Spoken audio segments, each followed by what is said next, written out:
Hello, everyone.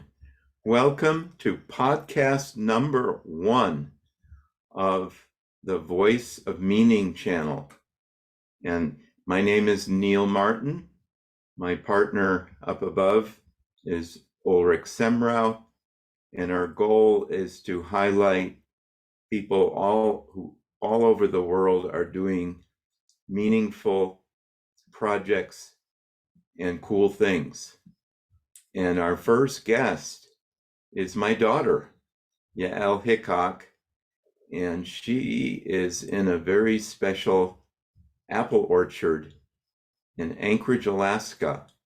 And we're going to talk a little bit about Yael's project. Yael, can you hear me?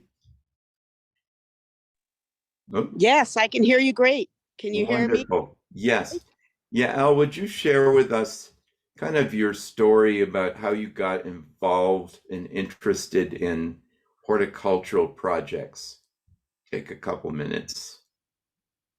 Sure, I'd say my earliest interest was when we were kids and we moved to the house on Toklat Street. There was an old strawberry garden there that had been grown over. And I don't know what possessed me one day to go out there, but I saw these strawberries all like growing on top of each other. And I decided that I needed to separate them out. So I just took on this project all by myself to separate them all out. And I found that when I did that, we got big, beautiful strawberries soon after. So that got me all excited about the idea of growing things. Later, I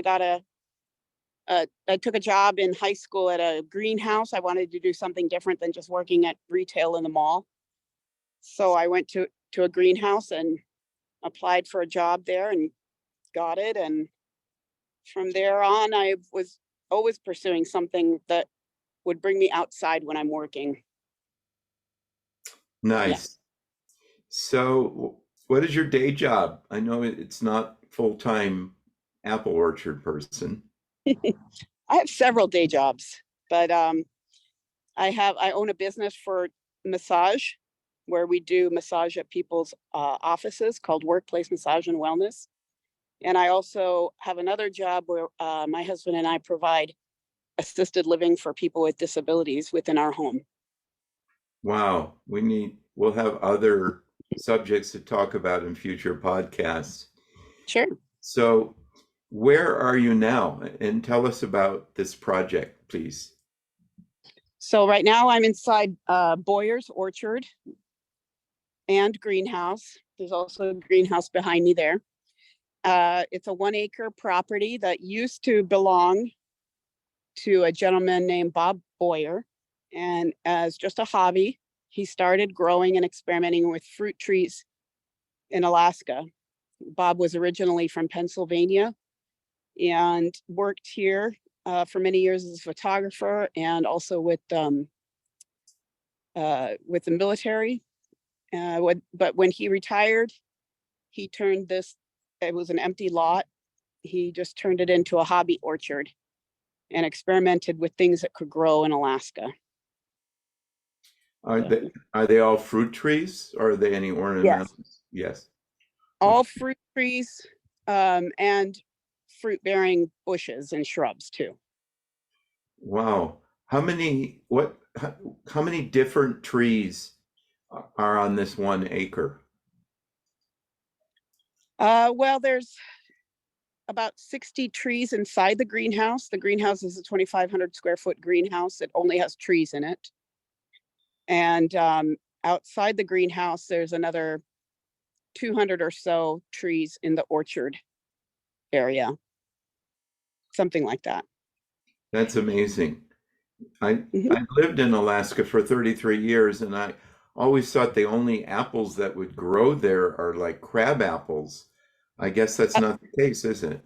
That's what I thought too. And the reason I got interested in this place, we lived close by, and I saw at the store somebody selling a cherry tree and an apple tree here in Alaska, and I thought, wow, that's an interesting idea. And I thought, well, if they're selling it here, maybe it grows here. So I bought those things And I realized pretty quickly that I was not really well educated on how to take care of it. So I Googled it and found online a group here in Alaska called the Pioneer Fruit Growers Association. And they had workshops and classes. So I joined them. And the very first workshop we had was right here on this property, which I'd never heard of at the time, in the greenhouse. It was in March of 2015, and they had a pruning workshop where you got some hands-on experience with pruning the trees in there so that you would be ready to prune them on your own property later. So that was my first experience here. I'd never heard of this place, even though it's very close to where I lived, because it's like in the middle of an industrial zone. So I was intrigued by that. I came and visited, and I was just amazed by what I saw. And I decided to volunteer or offer my volunteer services, because I learned that that's the best way to learn how to do something, is just to do it. And I found out that Bob Boyer had passed away a year earlier, and his wife owned the property, but she did not have the physical capacity or the knowledge to really take care of this place by herself. So she was very welcoming to volunteer help. And I thought there was a bunch of people that volunteered here, because I saw other people asking about it. But turns out there was nobody else volunteering, not on a regular basis anyway. So I kind of became it. And I've been it ever since. Okay. And Mrs. Boyer has passed on since as well. Yeah, she passed on about a year and a half ago also. So the property now belongs to a different family member who is not interested in fruit growing at all, but is okay with letting us use the property to grow fruit, to learn, and to share it with others. And it's kind of a good relationship, because we're a nonprofit organization now. It means we're able to keep him exempt from paying taxes on the property. And so he just allows us to use it. And with the goal of hopefully one day being able to buy the property outright for the benefit of the community. So how does the community benefit? Well, we established ourselves as a nonprofit educational community orchard.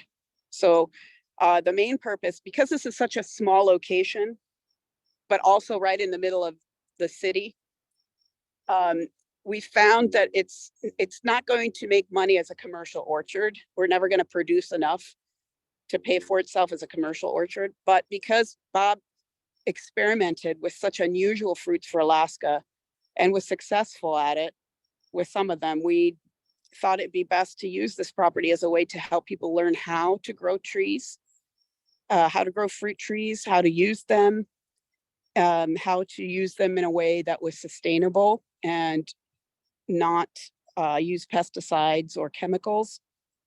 And so we decided, as a group of volunteers, we turned into a nonprofit educational orchard, so we can have classes here. We have field trips here. We have community events for harvesting and things like that, so that we can help people learn how to grow their own. Interesting. So say I had a home in Anchorage and a little bit of space, and I wanted to grow a couple apple trees in my backyard. Is that something that your group can help me with?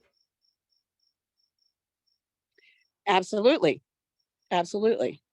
Just where we live now, we have a lot of deer and we have to fence our fruit trees. Would moose disturb the young apple trees? Would they have to be fenced? Absolutely. So Bob did invest in a 10-foot fence that goes all around this property. And then of course the apples inside the greenhouse are protected from that. But yes, if this was not fenced in, these apples would be a very tasty treat for the moose or for deer if you're in deer country. We Hmm. also have to protect them from rabbits and voles, which are the wild mice. So those are the kinds of things that we have to think about. How do you protect them from voles? So we wrap the base of the tree with what's called a hardware cloth. or some kind of metal or plastic barrier, because what happens in the wintertime when the voles are just coming out of hibernating, they will tunnel under the snow. If it's not packed down, they'll tunnel under the snow and they'll chew around the bark of the young trees. And they'll kill the trees just from chewing the bark around the base. Mm-hmm. So we So, protect it by mhm. limiting their access to the bark. So you say you have about 200 trees in total. No, we have close to 300 in total between the greenhouse and the orchard. That's Yeah. amazing. So what would you say your loss ratio is? You know, you've done this for a few years. I'm sure trees die occasionally. We lose 2 or 3 a year, sometimes to voles, sometimes the trees just did not thrive for whatever reason. We're always learning about why. We have in the greenhouse, we have some unusual trees for this area because we can keep it a little bit warmer. So we have like peaches and plums and apricots, and we lost a peach tree. We've lost a couple of peach trees over the years.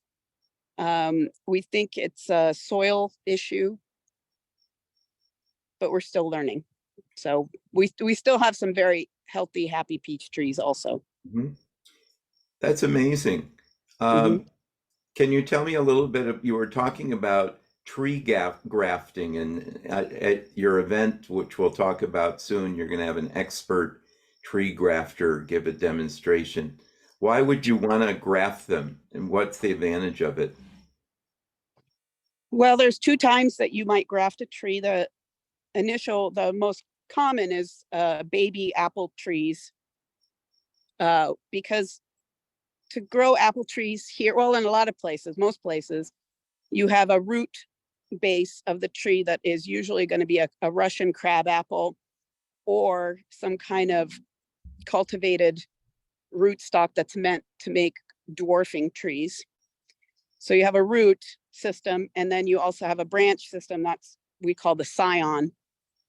So if I were to take this Russian crab apple tree and let it grow, it would make a very strong, hardy tree, but it would have fruit that's disgusting, that's hard and bitter. So instead, we take a small branch from a tree that we do like Honeycrisp or Gala, and we'd take that little branch and graft it. So basically join it to the root system of that hardy crabapple rootstock. And from that, you get the scion will grow and then provide you fruit that tastes like and looks like your Honeycrisp, but the tree is hardy and strong like a crabapple. That's amazing. Um, Almost Toast. all commercial, Mhm. almost all commercial apple trees and many fruit trees are grafted together with our combination of the two. Okay. You're going to Another have, time oh, I go want ahead. to graft. Oh, sorry. Another time that you might want to graft is what we call top working. And I'm right here. I'll show you an example of a top working. Right here, we have a tree that is a crabapple tree. It's fairly tasty crab apples, but I wanted to see, since we have a lot of this variety called the chestnut crab, I wanted to see if we might be able to convert at least some of the branches into something different. So if you look closely here, you can see a branch that where I cut off a branch from the chestnut, and instead I put a little branch of this tree called Snow Sweet last year. And we're waiting to see if this wakes up and gives us, green leaves, and then we know that the two of them have merged together well. And that's called top working, when you take a well-established tree and you try to make changes to it. There are people in the apple growing community that have numerous varieties growing on just one tree. We call those Frankenstein trees. They might have 10 or 20. I've even heard of 100 different varieties just on one tree. And this is fascinating. Mm-hmm. I know in a couple of weeks you're hosting a wonderful event. Could you tell us about it? Yeah, for sure. I'd love to tell you about it. So we get really excited for the end of winter here in Alaska because it's a long, long, dark winter. And in the early part of June, the blossoms are popping out on the trees, and we're excited for a new season. So we started this last year with a blossom festival. It's a good opportunity for us to share the orchard and the greenhouse with the community. We sell trees that other people have grafted that are local. We have live music. We have beautiful blossoms, so people love to bring their families and take pictures in front of the blossoms. We have a beehive here that's maintained by a beekeeper, and he'll come and he'll educate people about the bees and what their role is in the orchard. And we have other activities, just fun family activities like rock painting. And this year we're also going to have a grafting demonstration with the president of the Fruit Growers Club. He's going to help people graft their own little baby apple tree that they can take home with them. This sounds wonderful. And luckily, my wife and I are going to be in Alaska visiting, and we plan on being there for the Blossom Festival. It's Saturday, June 3rd, correct?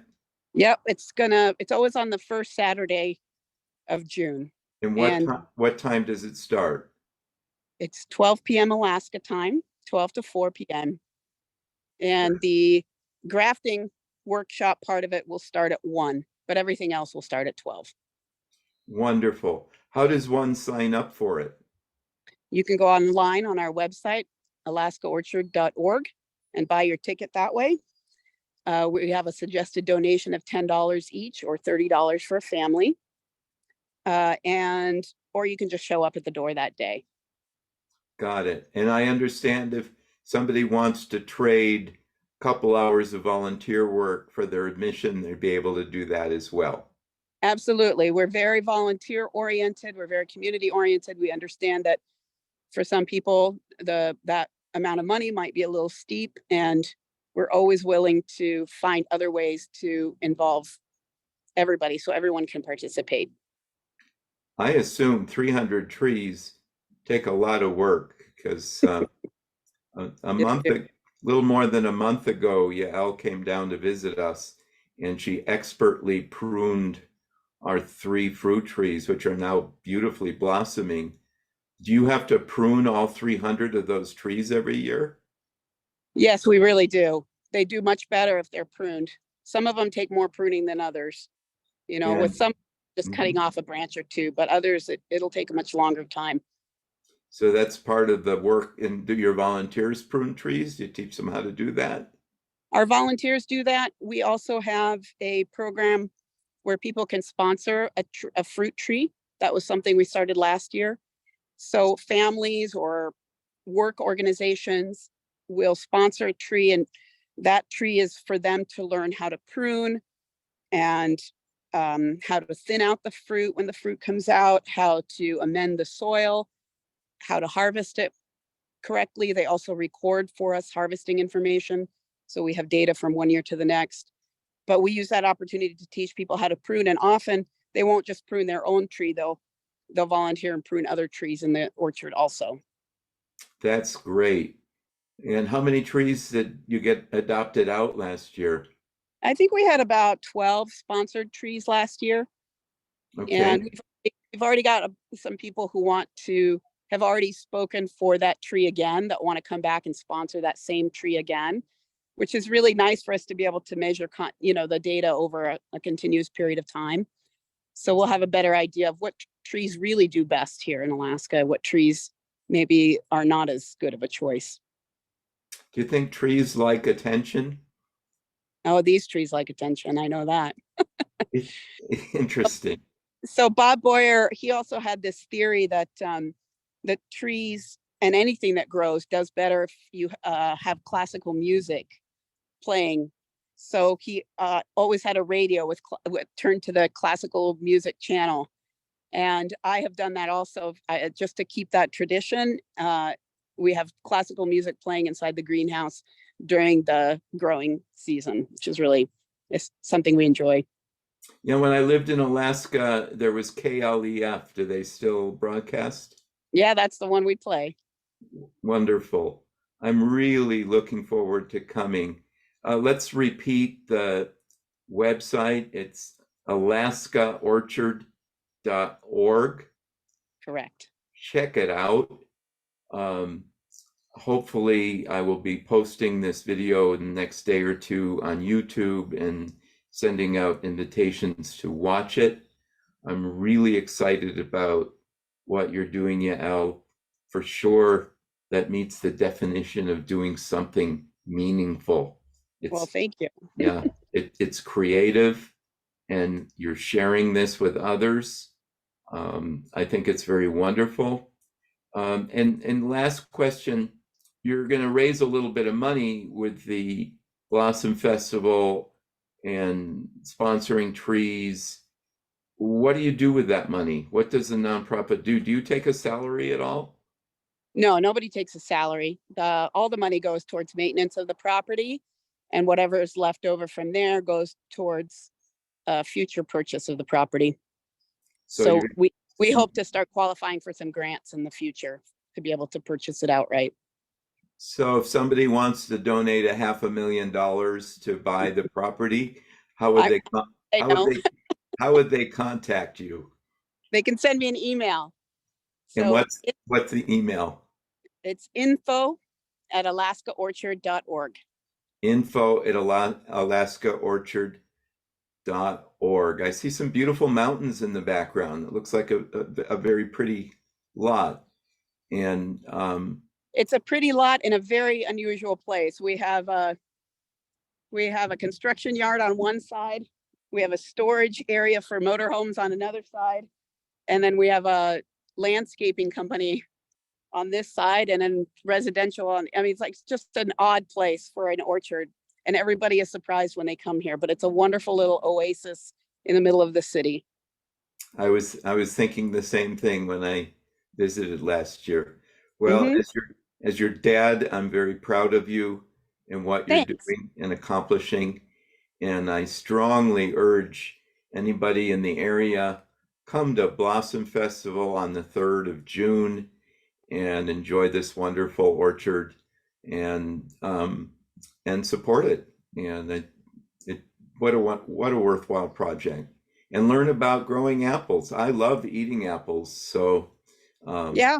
And not just apples, we have cherries and pears and many other things here, but mostly apples. when do your apples bear fruit?